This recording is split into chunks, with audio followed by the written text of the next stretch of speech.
नमस्कार, हमारी इस खास पेशकश में आपका स्वागत है। आपके साथ मैं हूँ कंचन डोगरा। देखिए, हर साल लाखों बच्चे नीट की परीक्षा देकर डॉक्टर बनने का सपना देखते हैं, लेकिन कई बार सही मार्गदर्शन ना मिलने की वजह से वो भटक जाते हैं और बेहतर अवसरों को खो देते हैं। अब इन बच्चों के सपनों को साकार करने और उन्हें सही रास्ता दिखाने के लिए कानपुर का करियर किक एक महत्वपूर्ण भूमिका निभा रहा है। करियर किक में सिर्फ मेडिकल छात्रों की काउंसलिंग ही नहीं, बल्कि उन्हें खास मार्गदर्शन भी दिया जाता है, जिससे बच्चों को एकेडमिक प्रेशर, तनाव और भविष्य की चिंताओं से निपटने में मदद मिलती है। बेहतर काउंसलिंग के जरिए छात्र अपना सही करियर चुन सकते हैं और अपने जुनून को पहचान सकते हैं। एक अच्छी काउंसलिंग उनके व्यवहार से लेकर भविष्य तक हर चीज को संवारने में अहम भूमिका निभाती है। आज हमारे साथ मौजूद हैं करियर के सीईओ निखिल सचान जी, जिनसे हम कई सवालों के जवाब जानेंगे और विस्तार से इसके ऊपर चर्चा करेंगे। सबसे पहले उनका स्वागत कर दें। वेलकम निखिल सचान जी, न्यूज़ 18 पर आपका स्वागत है। आइए, सबसे पहला प्रश्न जो मेडिकल स्टूडेंट्स जानना चाहते हैं, जितने भी स्टूडेंट्स ये हमारा प्रोग्राम देख रहे हैं, कि करियर किक मेडिकल स्टूडेंट्स की काउंसलिंग कैसे करता है?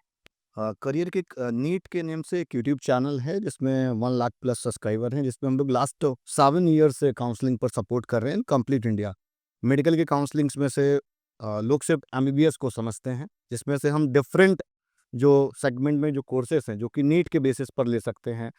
तो देखिए, इसी पर मेरा आपसे अगला प्रश्न है कि सही कॉलेज का जी। चुनाव करने के लिए, मतलब आप एक सही कॉलेज में जा रहे हैं, नहीं जा रहे हैं, जी। उसकी क्या तैयारी होती है? उस पर आप पेरेंट्स को किस तरह से गाइड करते हैं?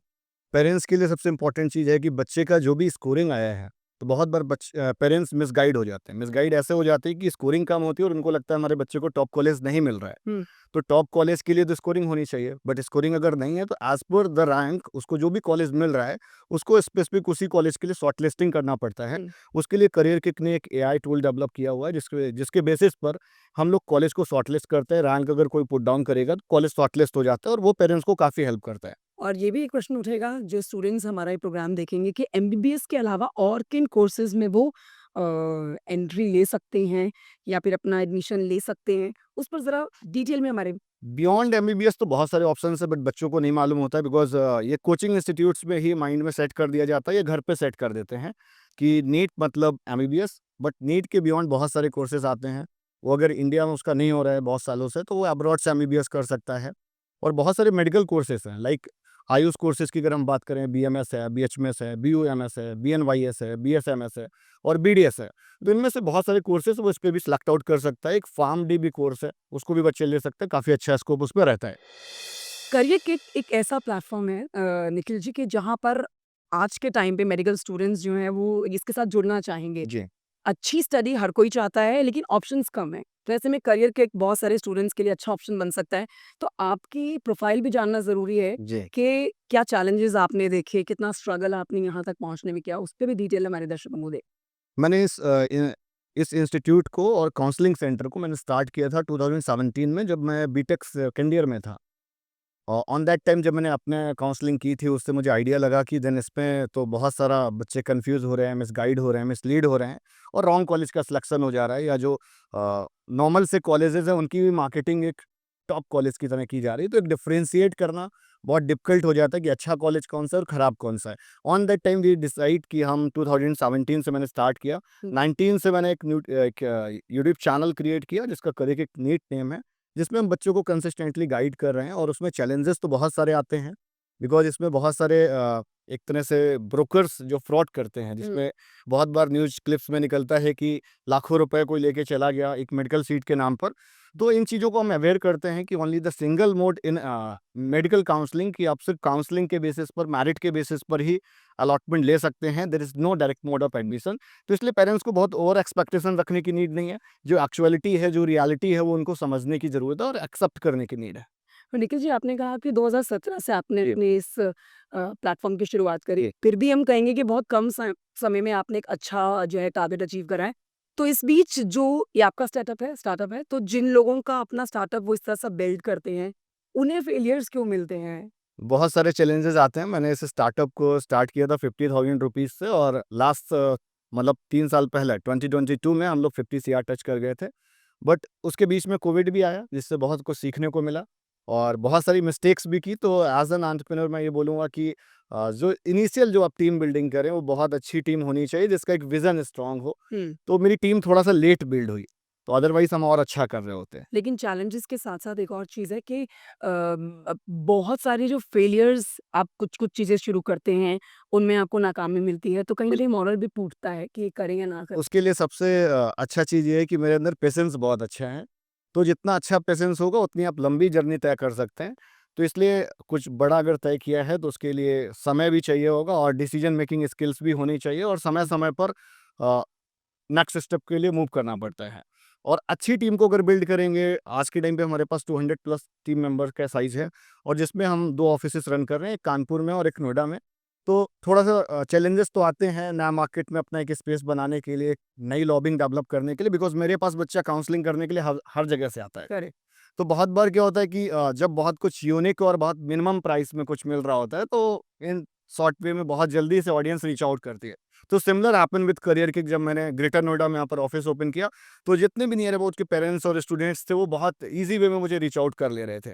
तो अभी हमारी और भी प्लानिंग है, ताकि हम अभी नेक्स्ट हमारा बनारस और कोटा के लिए प्लानिंग है, जिससे हम और भी नंबर ऑफ स्टूडेंट्स का रीच आउट कर पाएँ, not a virtual in a physical manner. लेकिन इसमें एक चीज़ ये भी जाननी बहुत ज़रूरी है आपसे निखिल जी जी। कि जब आपने अपना ये स्टार्टअप शुरू किया, आप छोटे से शुरू करके आज यहाँ तक पहुँचे, तो चैलेंजेस भी आपने देखे, काफ़ी हर्डल्स भी आपने क्रॉस किए।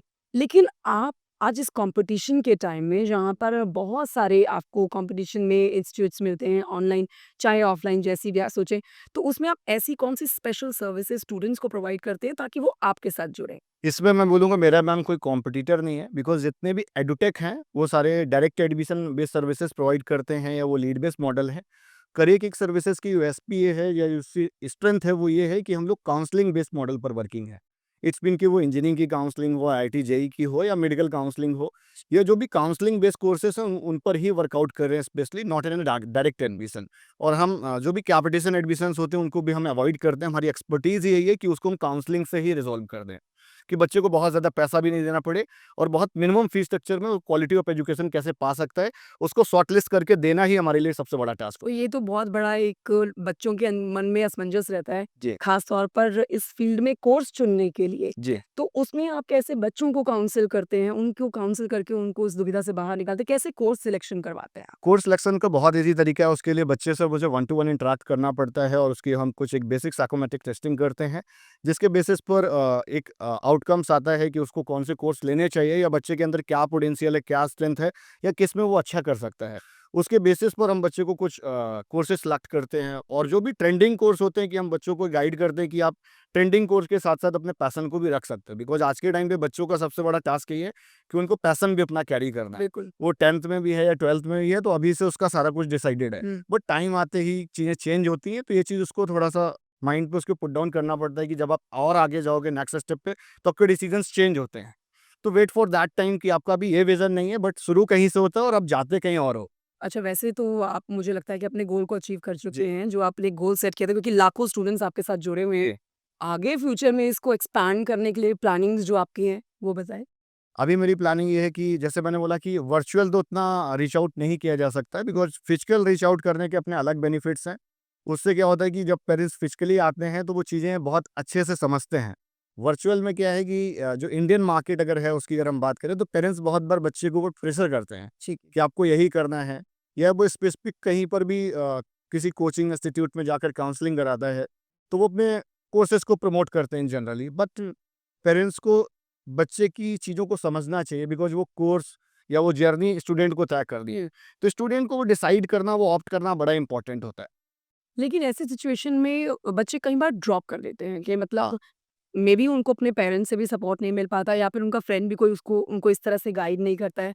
तो वहाँ पर आपकी भूमिका बहुत अहम हो जाती है। हाँ, बहुत बार होता है। तो ऐसे सिचुएशन को कैसे हैंडल किया जाता है? एक स्टोरी मुझे याद आ रही है, 2018 में एक नेहा पांडे एक कैंडिडेट थी। तो वो बहुत मुझे लग रहा है चंदौली एक डिस्ट्रिक्ट है यूपी के अंदर, बहुत अनडेवलप्ड सा है, वहाँ से बिलॉन्ग करती थी। तो उसके पेरेंट्स ने बोला कि वो यूपी वर्ल्ड हिंदी मीडियम से उसने अपनी एजुकेशन को कंप्लीट किया हुआ था, तो उसके पेरेंट्स उसको इंजीनियरिंग के लिए अलाउ नहीं कर रहे थे। अच्छा। बट मैंने उनके पेरेंट्स से बात की, उनको चीज़ें थोड़ा-सा ब्रीफ की, समझाई। मैंने बोला कि सर अगर दहेज दोगे तो भई एक ही बार काम आएगा, अगर बच कि अपने लड़की को आप पढ़ा दोगे तो वो लॉन्ग लाइफ काम आएगा। बिल्कुल। तो उस बच्चे ने एक आईआईटी इलाहाबाद एक कॉलेज है वहाँ से बीटेक कंप्लीट किया, उसके बाद आईआईटी पटना से उसने एमटेक कंप्लीट किया और गेट में उसकी अंडर 500 रैंक थी और करेंटली उसने 50 लाख का सीटीसी अभी उसको मिला हुआ, कुछ दिन पहले उसका मैसेज आया हुआ था। अच्छा। तो जस्ट टू थिंक इट कि एक बहुत पोटेंशियल अगर ऑब्जर्वेशन से समझ में आ रहा है तो उसके लाइफ गेम चेंजिंग हो सकती है। अच्छा, ऐसे मार्केट में बहुत सारे कोर्सेज़ हैं जो नए हैं, जिनके बारे में शायद बहुत सारे स्टूडेंट्स को पता ही नहीं है। अगर हम आयुर्वेद से रिलेटेड बात करना चाहें, तो आयुर्वेद से जुड़े हुए काफ़ी ऐसे कोर्स हैं, जो बहुत डिमांड में हैं। इस पर क्या बताएँगे आप? एनसीएसएम एक कमेटी को इन्होंने संगठित किया जिसके बेसिस पर कॉलेज के अप्रूवल आता है। हुँ। बिकॉज़ पहले क्या हुआ करता था कि इस कोर्स को लोग झोला छाप डॉक्टर के नेम से समझते थे, कि सिर्फ़ एक कोर्स कर लेते हैं, डिग्री मिल जाएगी, हमारी प्रैक्टिस तो है ही। बट ये अब आउट ऑफ द बॉक्स जा चुका है बिकॉज़ अब बहुत डिमांड इसकी बढ़ती जा रही है, इंडियन सिस्टम के अंदर ही प्लस अब्रॉड में भी।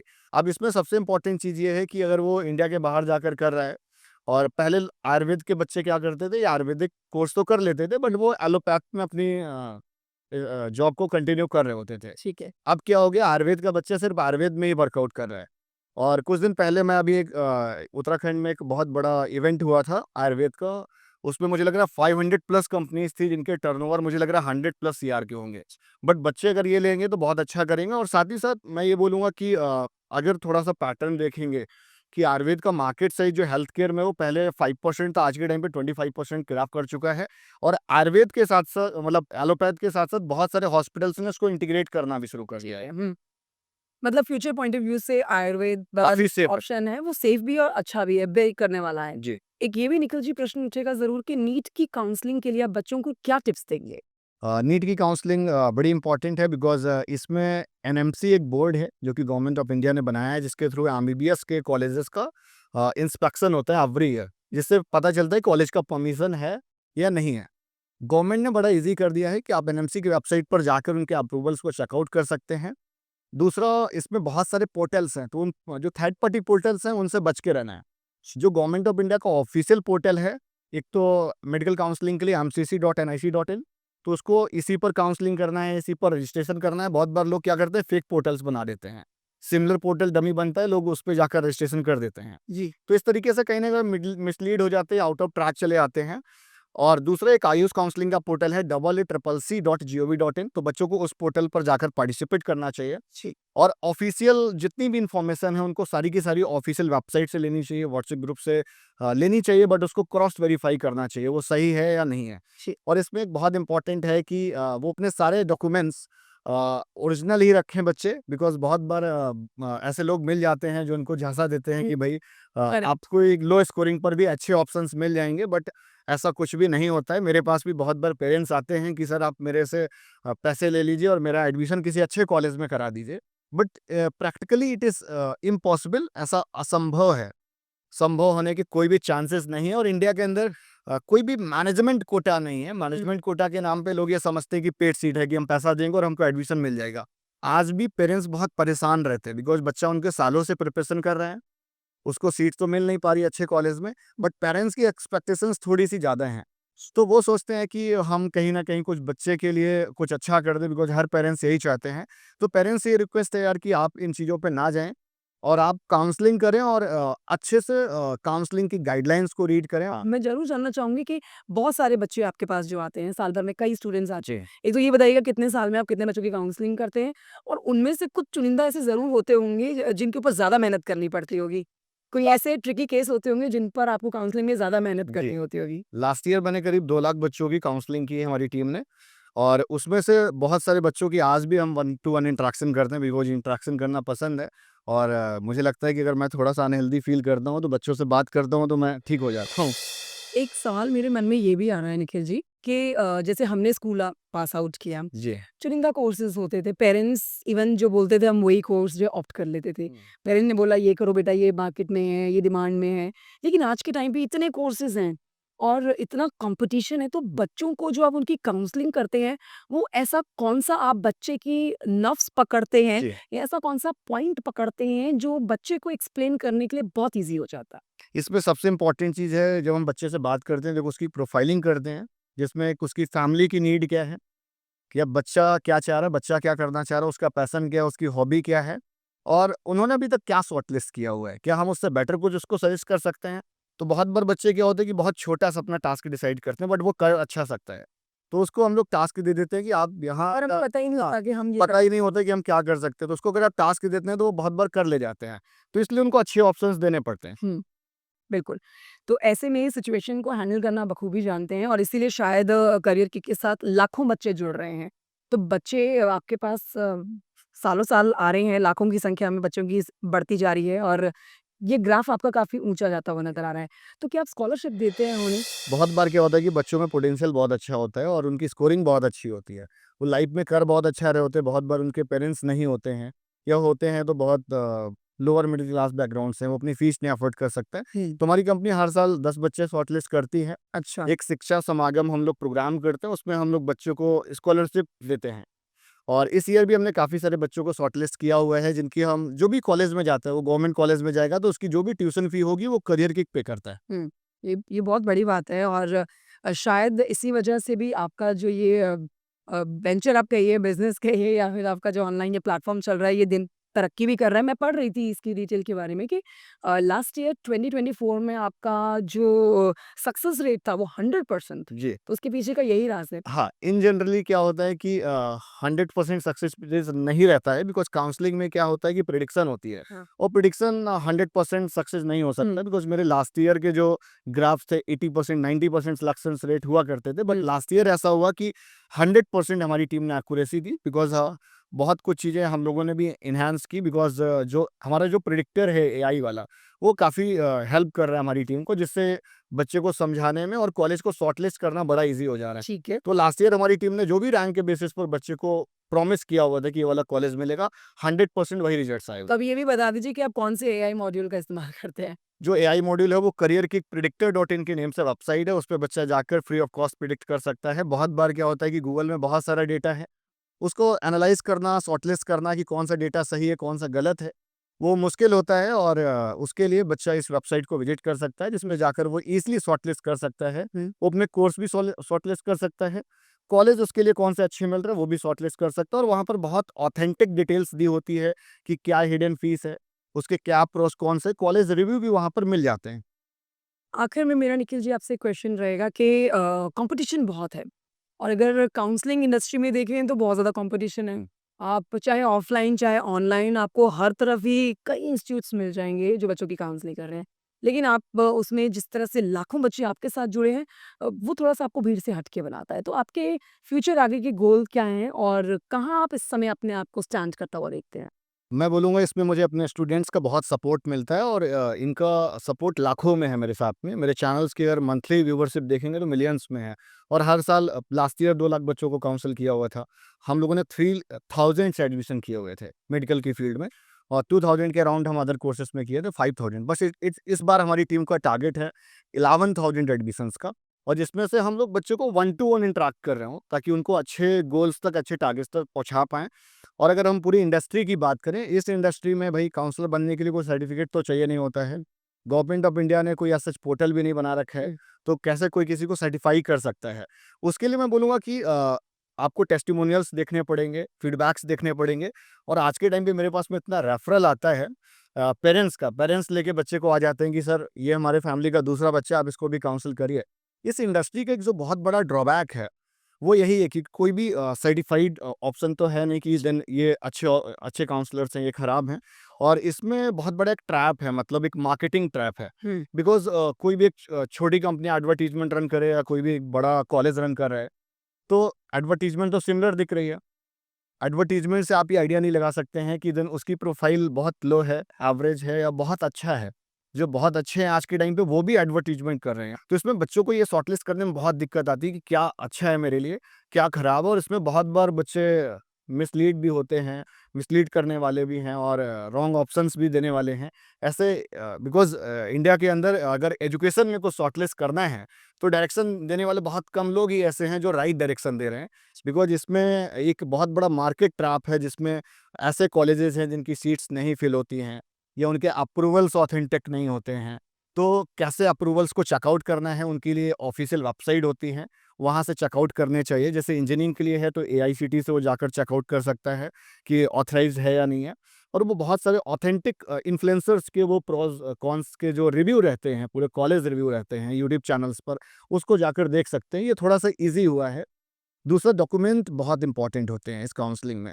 नीट की दुनिया में और अगर मेडिकल काउंसलिंग की दुनिया में देखेंगे, बहुत सारे स्कैम्स हुए हैं प्रीवियसली, तो इसलिए आपको बहुत अपडेटेड रहना है, एक्यूरेट ऑथेंटिक पोर्टल पर रखना है जितने भी गवर्नमेंट ऑफ इंडिया के हैं, उसी से सारी अपडेट्स लीजिए और डॉक्यूमेंट्स अपने सारे अच्छे से प्रिपेयर्ड करके रखें। एट द एंड और एक छोटी सी और चीज़ बताऊंगी कि डॉक्यूमेंट्स का बहुत कन्फ्यूज़न रहता है। सेंट्रल काउंसलिंग के लिए कोई भी डोमिसाइल सर्टिफिकेट नहीं रिक्वायर्ड होता है और कैटेगरी सर्टिफिकेट रिक्वायर्ड होता है, तो वहाँ पर सेंट्रल गवर्नमेंट ऑफ इंडिया का लगता है। बहुत बार बच्चे स्टेट गवर्नमेंट का लगा देते हैं ओके। या उनके पास में सेंट्रल का नहीं होता है और वो स्टेट का लगाते हैं, तो वो वैलिड नहीं होता है। स्टेट की काउंसलिंग के लिए स्टेट का सर्टिफिकेट लगाएं, सेंट्रल की काउंसलिंग के लिए सेंट्रल का लगाएं। और जो भी आपको कहीं से भी इंफॉर्मेशन मिल रही है, आप उसको एक बार क्रॉस वेरीफाई पोर्टल के थ्रू जरूर करें और आप करियर किक के थ्रू भी कर सकते हैं। अंत में हमारी जितने भी व्यूअर्स इस शो को देख रहे हैं उनके लिए ज़रूर बताएं कि अगर आप तक पहुंचना है तो कौन सा सबसे आसान माध्यम है, कैसे आप तक पहुंचे? सबसे आसान तरीका है कि आप हमारे चैनल करियर किक नीट को जाकर सब्सक्राइब कर लो और डिस्क्रिप्शन पे डिटेल भी आपको मिल जाएंगी, तो वहाँ से आप रीच आउट कर सकते हो। अदरवाइज करियर किक सर्विसेज आप गूगल करेंगे तो वहाँ से भी स्टूडेंट्स रीच आउट कर सकते हैं, हम्म। जिसमें से हम लोग बच्चे को फ्री ऑफ कॉस्ट काउंसलिंग कर सकते हैं। तो आ सकते हैं, मोस्ट वेलकम है आप सभी का। ठीक है, इसी के साथ निखिल जी बेहतर भविष्य के लिए आपको बहुत शुभकामनाएं। थैंक यू सो मच हमारे साथ चर्चा करने के लिए। बहुत बहुत धन्यवाद मैम, बहुत अच्छा लगा आपसे बात करके।